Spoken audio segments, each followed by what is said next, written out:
Стамбул қаласындағы Güneşli қорымында қазақтың қайсарлы, әлемге танымал спортшы Мұстафа Өзтүрік Қабенұлы ағамыздың бейітіне зиярат етіп келіп тұрмыз. Ағамыз туған еліне қызмет ету үшін 90-шы жылдары бірнеше рет еліне келіп, жалынды сөздерін айтып, қоғамдық жұмыстарға, мемлекеттік қызметке белсенді араласуға ынтасын білдіріп еді. Бірақ жұмбақ жағдайда қыршынынан қиылып өмірден өтіп кете барды. Енді қысқа ғұмырында оның артында қалған үлгісі, аңызы ұрпағына мұра болып рух беріп жатыр әлі де.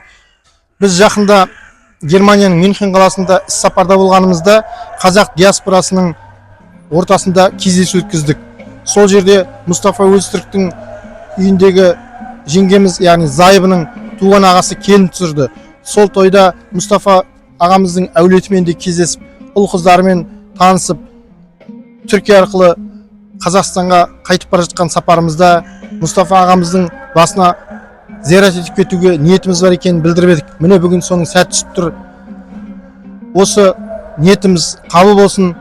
Ағамыздың рухы шат болғай, еліне, халқына, ұрпағына шапағатшы болып жата бергей.